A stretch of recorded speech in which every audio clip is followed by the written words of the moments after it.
اقوام متحدہ کے ماحولیاتی پروگرام کے تحت ہر سال 5 جون کو ماحولیات کا عالمی دن منایا جاتا ہے۔ اس دن کو منانے کا مقصد ماحولیات کی اہمیت کی جانب عالمی توجہ مبذول کروا کر ماحولیات کی بہتری کے حوالے سے سیاسی آمادگی پیدا کرنا ہے۔ اس سال عالمی ماحولیاتی دن کا موضوع قدرت سے لوگوں کا تعلق جوڑنا ہے، جس کا مرکزی نقطہ ہے کہ قدرت کو محفوظ کرنا در حقیقت آئندہ نسلوں کے لیے ماحولیات کو محفوظ بنانا ہے۔ ترجمان پاک بحریہ کے مطابق پاک بحریہ ہر سال باقاعدگی سے ماحولیات کا عالمی دن مناتی ہے۔ اس سال پاک بحریہ میں یہ دن 5 جون کو منایا گیا۔ اس سلسلے میں متعدد سرگرمیوں کا انعقاد کیا گیا، جن کا مقصد پاکستان میں ماحولیات کی اہمیت کو اجاگر کرنا اور عوام الناس اور متعلقہ اداروں میں ماحولیات بالخصوص سمندری ماحول کے حوالے سے آگاہی پیدا کرنا تھا۔ ان سرگرمیوں میں اس دن کی اہمیت پر لیکچرز، خصوصی بینرز کی تیاری، مضمون نویسی، نقشہ نویسی کے مقابلے، بندرگاہوں اور ساحلی علاقوں میں صفائی کی مہمات شامل تھیں، جن میں پاک بحریہ کے علاوہ مقامی افراد نے بھی حصہ لیا۔ اس موقع پر chief of naval staff admiral Muhammad Zakaullah نے اپنے پیغام میں اس عزم کا اعادہ کیا کہ پاک بحریہ ماحولیات خصوصاً بحری ماحول کی بہتری کے لیے ہر ممکن کوشش جاری رکھے گی۔ نیول چیف نے اس بات پر زور دیا کہ پیشہ ورانہ اور ذاتی زندگی میں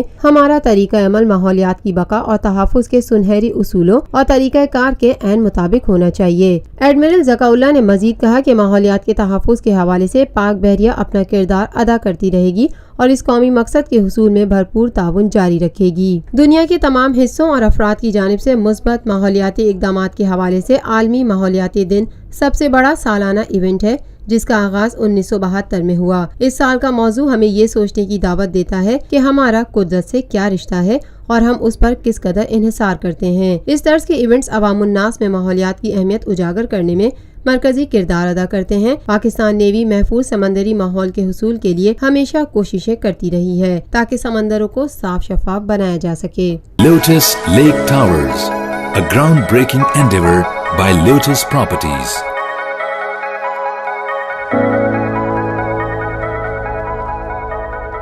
ملکی، بین الاقوامی، سماجی، سیاسی، تجارتی، ثقافتی، تفریحی، معلوماتی اور کھیلوں سے جڑی ہر چھوٹی بڑی خبر کا مرکز TNN TV۔